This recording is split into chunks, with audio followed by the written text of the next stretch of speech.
I am making this video with a very heavy heart, so if you happen to see it, please share it widely. First of all, I want to take this opportunity to pour out my heart to each and every single family that lost their loved ones in the Sabasaba demonstrations. And as you can see, it started all well. The day was chilly in the morning. It was a bit of showers and some rains in some parts of Kenya.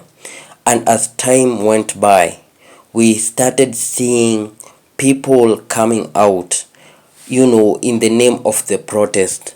But one thing that even shocks me the most Gen Z or most protesters are very peaceful. If you have noticed, if you have taken your time to look at all the people who come and protest in these maandamanos that are held, you will find that many people are peaceful. They come with their phones and they do their patriotic duty to call out the government. But on this particular Sabasaba, the morning was empty, no signs of life. The roads were clear. It was only police officers you could see. But as time went by, you could hear people saying police started shooting people, and because of this, many people were angered, and some of them even came out to protest in angriness because of this regime and the order that was given by the CS of Interior, shoot to kill. And as the demonstrations went on, we started seeing some elements of looting, people going to premises, people going to businesses, people going to other people's property, and we even saw some goons went to Kitengela. It was a hospital, and they vandalized, and you can see people attacked various businesses. And it is because of some pushed agenda, pushed propaganda, and this propaganda that the government is using as for now, it is along tribal or ethnical groups, because as we can see, politicians are pushing a narrative to seclude one tribe, to show that one tribe is bad, to show that one tribe has taken all of Kenya. They have had some good things for themselves which other places don't have.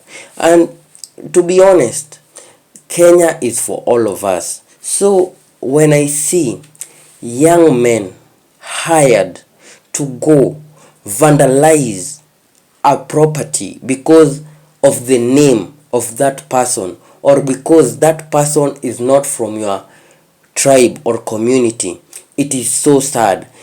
This is why I'm saying these people are trying to take us back to where we came from. Imagine this revolution of the Gen Z had no tribe. It was tribeless, had no boundaries, had no leader. You couldn't say that this is our leader. But as time went by, you saw people claiming that we are the leaders, and to make the matters worse, the government came and bought them. So they abandoned the cause, they abandoned what we were fighting for.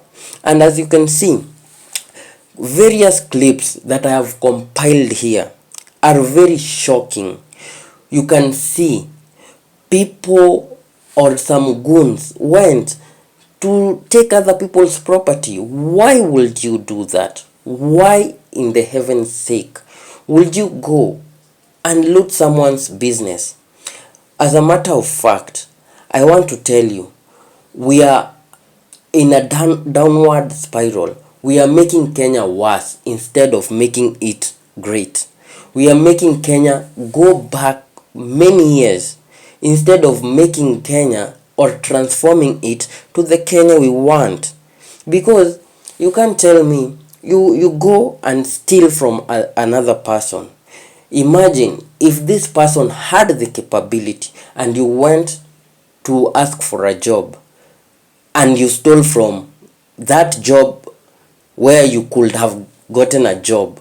So how are you helping Kenyans? How are you helping yourself? So it is very sad. The video that broke me the most, it is of a woman who was, his son was killed. And when she went to the morgue, she was told that she is needed to pay 20,000 Kenya shillings. And at these economic times, many people cannot afford, don't have the luxury, don't have money just waiting by so that they can spend it anyhow. And instead of them listening to her, instead of them hearing her out, they decided to chase the woman. And very many sad things happened. And we saw the emergence. And it is not once or twice we have seen that behavior of unmarked cars by the name of Subarus with armed men, someone's father, going round in case they find anyone or anything in the way that breathes. They kick it down and they make sure that thing doesn't move, that thing doesn't breathe. And we have seen terrible pictures in different social media spaces. Like, YouTube can restrict us from showing you the actual thing in the ground. But one thing I want to tell you, those videos are traumatizing. Those videos are terrible. Those videos will make you ask, why? Why this country? Why are we turning our country to a war zone? It is a war zone because when police do such acts, and you see the recent past, they have been on the limelight for doing so many wrong things. What do you expect? The civilians will retaliate. And I want to tell the government, with no fear, because one thing I always say, where I am, death is not. And once a man is born, the moment he comes to this world, that is the moment he signs a death contract. The only problem is you don't know when, where, and how.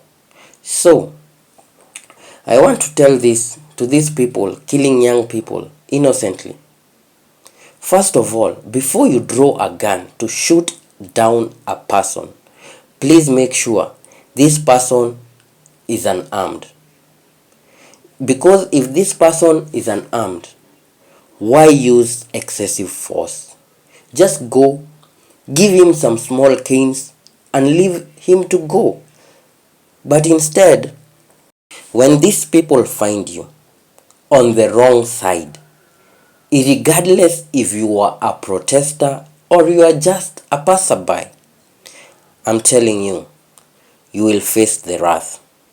So, politicians, stop dividing Kenyans into ethnical groups. Stop dividing Kenyans in tribal lines. Beware, what goes around comes around. And I saw your president is a man who likes to read the Bible. So I want to quote him a Bible verse from the book of Psalms because I had to do some research. It is in the book of Psalms 49 verse 16 to 17, and it talks about a rich man and however he gets his wealth. And I will tell you for sure, this is how it states. It says, "Do not be afraid when a rich man grows, when the splendor of his house increases. For when he dies, he will carry nothing away.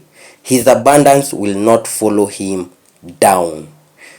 So whichever way this revolution turns out to be, one thing I pray, that Kenya will have peace and peace, because we can't go on like this. And I want to tell all these big men who are using our young generations to do their dirty works, they will pay for it, and they will pay it dearly. A time is coming. Ipo siku. My name is Anonymous Whistleblower. Please like, share, and most importantly, subscribe to the channel.